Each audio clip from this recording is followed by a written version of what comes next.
Mimi ni mkulima, hasa mkulima wa mihogo, sababu mihogo ni chakula na pia ni pesa. Hapo kitambo tulikuwa tunapanda ile mihogo ya kawaida ambayo pia ilikuwa inadhuru afya ya mkulima.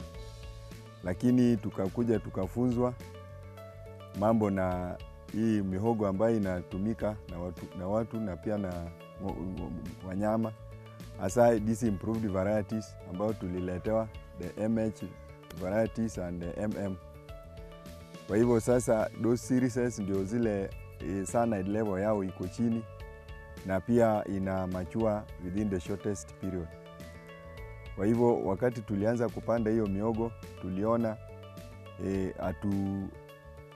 tunafanya kazi ambayo inaenda kwa haraka, sio kama vile kitambo. Ukichukua mfano ya mihogo kama magana ilikuwa inachukua mwaka mmoja na nusu, na hii inachukua miezi 9 iko tayari. Kwa hivyo tuliingilia hiyo biashara, kilimo biashara ya mihogo, kwa sababu kuna wale wananunua roots, kuna wale wananunua cuttings, na kuna pia wale wananunua hizo tubers. Pia tunatengeneza chunks na chips.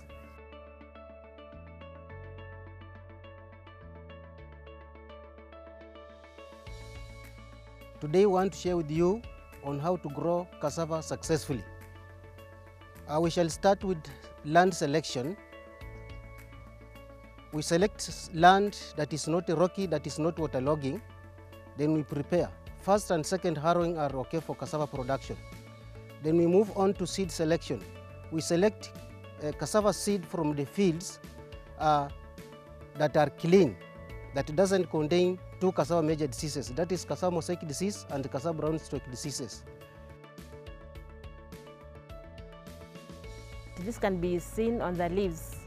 You can prove that by looking at the leaves. At times you'll see that the leaves are somehow tinted, and then they coil. Some they look as if they are coiled, and that one is an indicator to show you that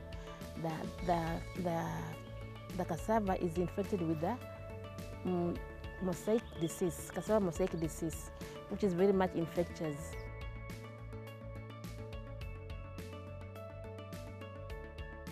We use a sharp panga for preparation of the seed. When we are preparing seed, they should have live buds. Yeah? The length should be range between 15 to 20 centimeters with at least 5 nodes.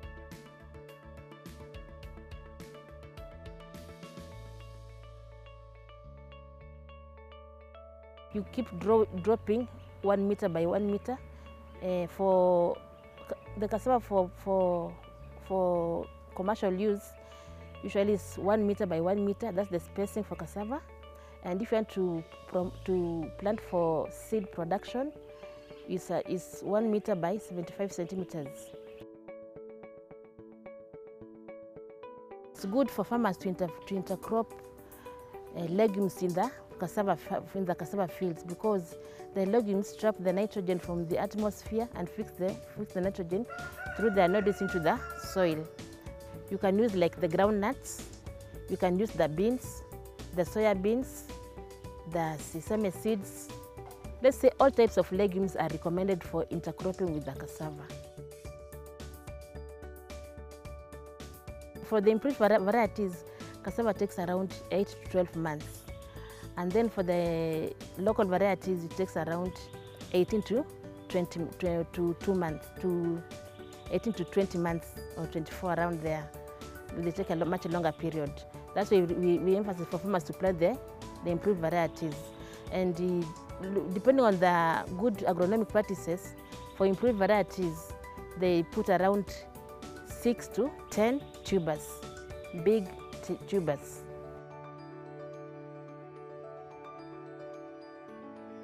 Wakati niliuza cassava cuttings, ilinifanya nikapanua mawazo, nikanunua hii shamba mahali tuko, na pia ikanisaidia kujenga.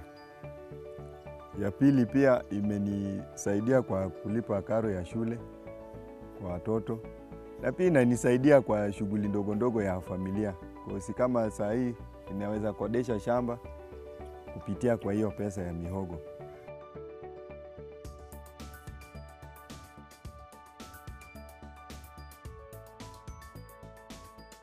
Umuhimu wa mmea wa mihogo katika eneo hili ni ya kwamba it's a staple food crop. Na ni ya muhimu, sio chakula peke yake, pia inauzwa. Inaleta pia mapato kama pesa. Ikiwa chakula pia inauzwa na inaleta pesa. Na wanauza mbegu, wanauza pia tubers ama roots ya hiyo cassava. So tunafanya value addition kwa mihogo na tunapata composite flour ya ugali. Tunapata crackers, a product kutoka kwa mihogo. Tunapata crepes, tunapata pia cake, hata chapati, mandazi kutoka kwa hiyo mihogo. Na pia kuna ile high quality cassava flour which is for industry uses. Inatumika kwa sababu ya blending other flours. Na pia tunaona ya kwamba mihogo ina boost sana food security.